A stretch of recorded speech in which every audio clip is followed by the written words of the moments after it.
Hai Studymates, kembali lagi bersama Let's Study. Nah, hari ini kita akan belajar sentences and clauses, yang mana merupakan bagian yang paling penting dalam bahasa Inggris, yang mana kita tiap hari menemukan tersebut. Kita tiap kali berbicara menggunakan sentences. Sentences itu apa sih? Kalimat. Dan kalimat adalah gabungan dari klausa atau clause in here. Nah, hari ini kita akan belajar tentang hal tersebut dan kita akan mendalami mengenai hal tersebut. Juga bahan pembelajaran ini dibiayai oleh donatur Let's Study. Jadi, perkenalkan diri saya, nama saya adalah William Philip. So, study mates, hello. Perkenalkan saya adalah William Philip Karnadi dan saya berkuliah di Fakultas Ekonomi dan Bisnis jurusan Ilmu Ekonomi 2023. Berikut ada beberapa pekerjaan saya dan organisasi saya di luar maupun di dalam UI. Dan juga teman-teman membuat beberapa pengalaman lomba dan juga pengalaman kegiatan dan beberapa awardee saya dalam kuliah ini maupun SMA. Nah, aku percaya teman-teman semua dengan bantuan aku sebagai tutor dari Let's Study ini dapat membantu kalian untuk memahami bahasa Inggris, sehingga kalian bisa untuk mencapai ke depannya lebih lagi dalam explore di kalian lebih lagi. Berikut adalah beberapa pengalaman dan hadiah yang pernah saya dapatkan dalam perlombaan seperti mahasiswa terbaik angkatan 2023 FEB UI dan IP tertinggi. Lalu juga saya pernah mewakili untuk SMA wakil Indonesia di Yunani dalam mengikuti International Economics Olympiad dan juga uh, di Rusia. Next. Jadi kita akan belajar tentang sentences atau kalimat. Jadi kan sentences itu punya dua hal. Yang pertama ada based on your ordinary atau kita bilangnya itu tuh verb ya. Ada dua, ada nominal sentences ya, kalimat benda atau verbal sentences. Nah, based on its form itu juga dibagi empat, ada statement, ada question, imperative, dan exclamatory. Yang mana aku akan jelasin berikut ini. Nah, ada contohnya nih misal ciri-ciri. Terdapat satu subjek plus verb. Nah, ini tuh maksudnya apa? Ini adalah simple sentences yang orang-orang tuh kayak, oh ya udah orang pasti ngerti gitu. Nah, di sini juga kalau misalnya clause, klausanya itu apa di sini? Main clause. Contoh, Ares told Jewelry. Ares stand for subject di sini karena dia orang yang mau dibahas. Told, dia ngelakuin apa sih? Verb ya, verb gitu. The Jewelry. The Jewelry ini apa? Objeknya. Oke. Jadi ini adalah main clause-nya. Ini main clause plus kalimatnya. Oke. Lalu di sini clause juga ada rangkaian kata yang bermakna subject plus verb. Contohnya apa di sini? Ada dua, main clause sama sub clause. Kalau main clause itu berpotensi jadi kalimat kayak tadi nih, ya. Aresto itu bisa jadi kalimat, tinggal tambahin the jewelry. Tapi kalau misalnya sub clause nggak ada potensi di kalimat, cuma sekedar ya misal dari sky. Udah kayak apa lagi mau ditambahin? Nggak bisa kan? Tuh. Nah, di sini juga beberapa jenis sub clause. Ada sub clause-nya itu ada tiga sebenarnya. Jadi yang pertama itu ada adjective clause. Adjective clause itu apa? Sub clause ini difungsikan sebagai adjective yang bertugas menjelaskan noun. Noun itu apa? Kata benda. Contoh, the girl whom you meet is kind. Oke. Nah, jadi di sini apa? The girl whom you meet, kan di sini kalau kalian tahu ini you itu adalah subjeknya kan.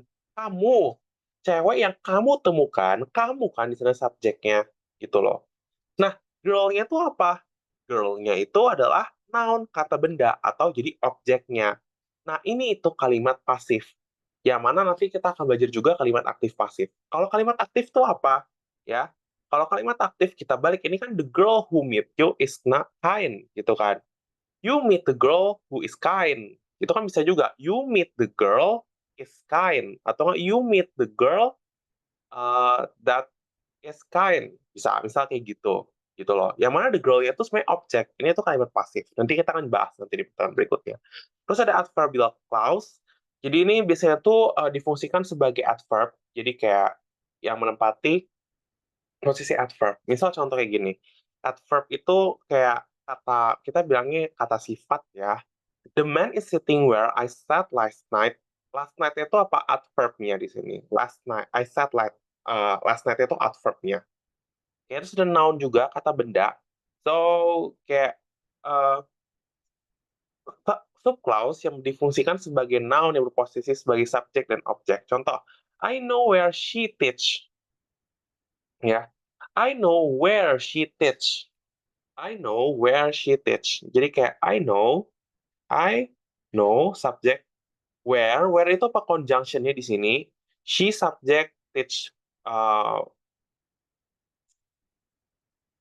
verb-nya. Oke, clear? Oke. Nah, ini is kind itu sebenarnya kayak lebih ke arah keterangannya aja sih ini. Oke? Oke. Nah, lalu juga ada sentence classification yang mana kalimat rangkaian kata yang bermakna dan minimal berpola subjek plus predikat dan diakhiri oleh tanda baca dan pengakhir. Contohnya apa kalimat verbal di sini? Ada kalimat yang ordinary-nya itu rupa verb atau kata kerja asli. Misal she eats. She, therefore, eee, subjek, eats itu adalah verb. Oke, dia makan. Yang mana ini bisa adanya kan she eats banana. Kalau dia tambahin she eats banana, berarti ini adalah objek gitu. Oke?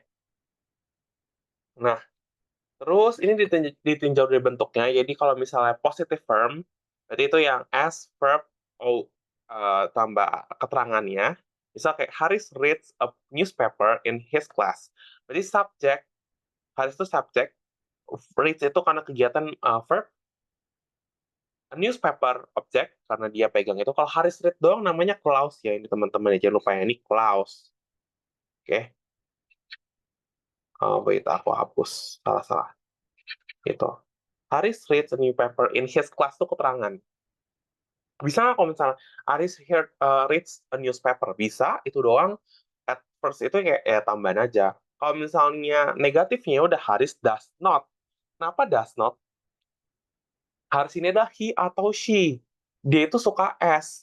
He, she, it itu pakai s. Haris does not atau doesn't read a newspaper here.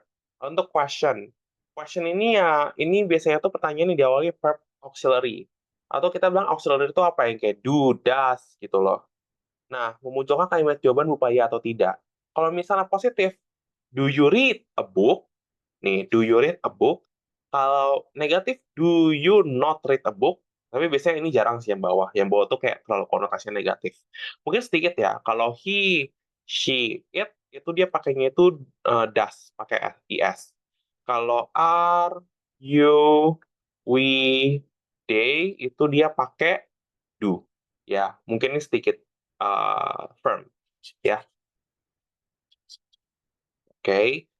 Oke, next, lalu ini juga ada information question. Jadi, who itu menanyakan siapa, jadi nanyain orang, what itu nanyain apa sih, objek bendanya apa, whom itu nanyain objeknya orang siapa. Jadi jangan bilang what person, itu salah. Orang kadang-kadang bilang kayak apa yang kalau misalnya dibilang tuh yang kayak oh what the person who like bla bla bla bla, itu salah. Harusnya whom itu lebih oke. Lalu where, di mana, when, kapan, why itu kenapa, which itu yang mana. Sebenarnya which itu tuh bisa kayak which parties, which drive. Pokoknya kalau which itu tuh bisa dipakai buat who, what, itu bisa diganti pakai which sebenarnya.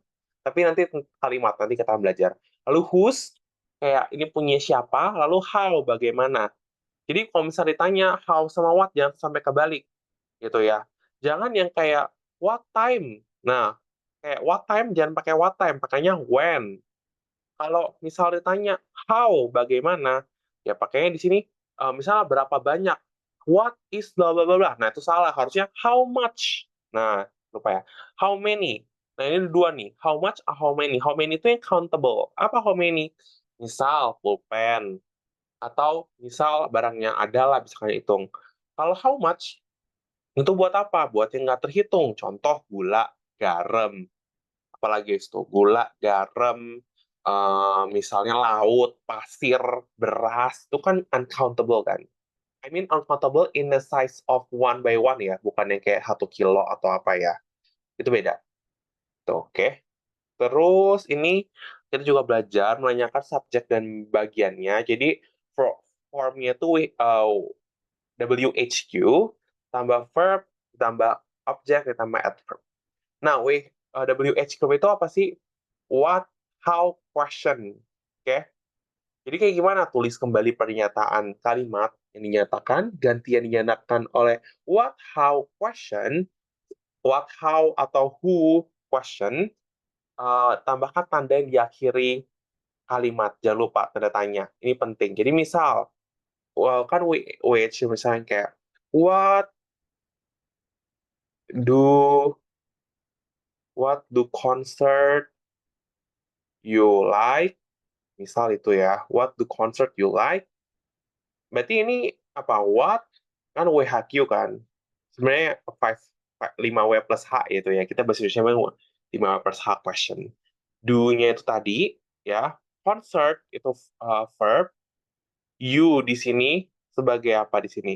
You ini sebagai objeknya kan di sini. Kita mau fokus concert like gitu ya. Like itu apa? Oke. Jangan sampai kebalik ya. Oke, terus menanyakan objek bagiannya, ini ada WH plus auxiliary plus subject plus verb plus adverb. Nah, di sini buat kalimat interrogatif terlebih dahulu, ganti yang dinyatakan dengan WHQ yang sesuai dan pindahkan WHQ tersebut. Tambah katanya, misal kayak, kalau misalnya kalian mau lihat ya, contohnya kayak gimana? Misal, nih, Mary reads a magazine every day. Nah, di kalian ubah nih, kan ubah di sini apa? When does ini does ya, sorry, does. When does Mary read a magazine? Tuh, jangan sampai salah ya, teman-teman ya. Ini yang who, what, ini salah ya. Oke, itu jawabannya yang nomor 4. Terus ada juga di sini menanyakan verb dan bagiannya, itu bakal kurang lebih sama. Buat kalimat interrogatif terlebih dahulu, ganti kalimatnya dengan WHQ, dan pindahkan, lalu ganti kata kerja yang hilang dengan do, lalu tambahkan kata tanda tanya. Begitu juga dengan adverb, juga sama. Buat kalimat interrogatif terlebih dahulu, ganti yang dinyatakan dengan WHQ, dan sesuaikan dan pindahkan, serta ganti kata kerja yang hilang, ganti sesuai do, kayak what are you doing? Nah, misalnya nih kita mau tulis nih, what are you doing right now? Gitu. What are you doing right now? Doing-nya itu kan menggantikan kan, ya nggak? Kata kerja yang hilang. Misal, I am cooking. Misal, I am sweeping the car. Misal, contoh like that, gitu ya. Oke. Terus next, ini kayak tadi kita udah bahas, terus imperatif. Jadi kayak ada verb one, oh, kayak kalimat perintah gitu ya. Jadi kayak go out juga bisa gitu ya. Kalau kalimat negatifnya apa? Don't go anywhere. Don't ever you step out gitu. Itu bisa juga.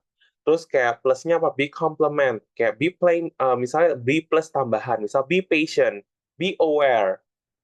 Terus kalau negatifnya apa? Misal don't be compliment, kayak don't be angry, don't be sad, don't be mischievous and something like that. Terus kalau exclamation atau ungkapan takjub gitu ya, kita kayak mengagumi seseorang. Misalnya kayak ada formnya ada dua. Misalnya, how plus adjective tambah subject plus verb. Misal, how handsome the boy is, how smart the boy is, gitu. Atau bisa pakai what plus what plus atau an. Ingat ya, kalau a itu buat apa? Itu buat yang non-vokal. Kalau an itu buat kalimat yang vokal. Misalnya, an apple. Kenapa pakai an? Karena di sini apel. A itu kan huruf vokal. Kalau non-vokal, misal nih apa nih, atau kita bilang huruf hidup, huruf mati ya kalau bahasa Indonesianya. Kalau H itu kan ini kan dia selain vokal kan, vokal itu kan A, I, U, E, O. Di luar dari A, I, U, E, O kayak misal contoh A, handsome. Berarti dia pakai E aja, what a handsome boy he is. Gitu. Misalnya, what an delicious apple gitu ya. What an apple. Misalnya contoh, what an apple like that. Misal kayak gitu. Oke. Nah, maka dari itu, sudah selesai dari pelajaran hari ini. Terima kasih teman-teman semua. Juga teman-teman semua, StudyMix bisa mereview kembali bahan pembelajaran sentences dan clause ini secara lengkap melalui playlist Let's Study, English maupun website Let's Study. Ajak dukung Let's Study secara financial melalui scan QR code di bawah ini. Dan jangan lupa, teman-teman semua, Tadi Mitch juga bisa dapat support dalam bentuk simpan, like, comment, share kepada teman sebanyak-banyaknya. Juga teman-teman semua, terima kasih. Sampai jumpa di video berikutnya. Thank you for watching and see you in the next video. God bless you.